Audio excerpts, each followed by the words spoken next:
Hello guys, મારા first બ્લોગમાં આપનું સ્વાગત છે। આપણે તમે ઓળખતા જ હશો કે ગોપુભાઈ અખંડ દીવો લઈને રણુજા જાય છે, તો આપણે એમના માટે ફર્સ્ટ બ્લોગ બનાવ્યો છે। તો જુઓ કે જો ગોપુભાઈને આપણા લુણાવાડા, સંતરામપુર, મહીસાગર ઓળખતા જ હશો, તો હું આ ગોપુભાઈની વાત કરું છું અને ગોપુભાઈને રૂબરૂ તમને લાઈવ વિડીયો બતાવું છું। અને મારી ચેનલ પર હોય તો તમે જોવાનું ભૂલતા ના। હું ટૂંક જ સમયમાં તમને ગોપુભાઈનું આખું સામ્રાજ્ય બતાવું છું અને તેમની સાથે બધા અજ્જુભાઈ અને બધા છે, તો ઠંડા પાન મળવા ગયા છે। એ બધું ટૂંક જ સમયમાં હું તમને બતાવું છું, તો જોવા માટે તમે તૈયાર રહેજો। જો ભાઈ, આ ગોપુભાઈ ખુલ્લા પગે તેમની યાત્રા કરે છે અને તેમને મળવા આ ઠંડા પાન મળવા આવે છે તેમને। જો હમણે મળશે, બે ભાઈ ભેગા થયા અને તેમની જ્યોતના દર્શન કરવા ઠંડા પાન તેમની સાથે સાથે દર્શન કરે છે અને ઠંડા પાનને મન થયું કે હું રામાપીરને ફૂલ માનું છું, તો એમના માટે એક હાર ગોપુભાઈ માટે પણ લાવ્યા હતા। જો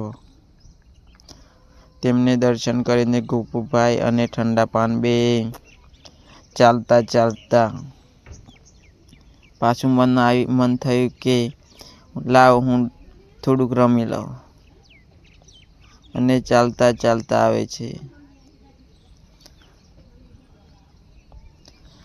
ગોપુભાઈને તો એટલો અખંડ દીવા હંગાથી રસ આવી ગયો છે કે એમને ભાન ભૂલી ગયા હોય એમ રામાપીરની મેળ થઈ કે જેને 60 ના કરવા હોય રણુજા જવું પડે। જેને રામાપીરની મેળ થાય એને મોંઘવારી ના નડે।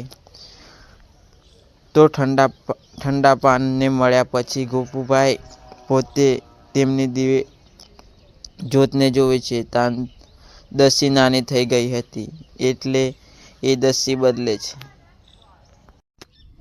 ગોપુભાઈ કહે છે, ટેન્શન લેવાની જરૂર નથી, મને દસી બદલતા આવડે છે।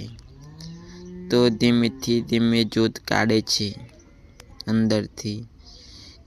તો હવે એ જ્યોતને પેલી સળગાવે છે।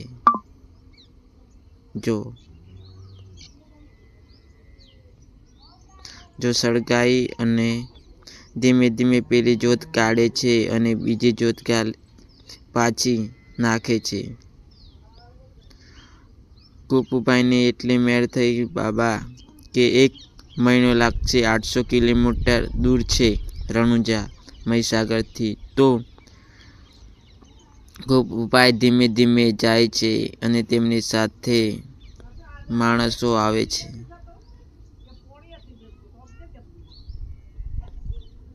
જો ભાઈ,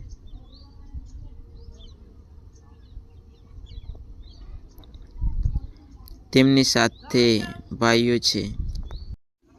જો ભાઈ, જો તેમણે સળગાવી દીધી અને તે ભાઈ વિડીયો ગમે હોય તો લાઈક, સબસ્ક્રાઈબ અને શેર કરવાનું ભૂલતા ના। ગોપુભાઈ જોડે પકી જાય એટલો શેર કરજો અને તેમની ગોપુભાઈને મારા તરફથી ફૂલ સપોર્ટ। જય રામશા પીર કી જય હો।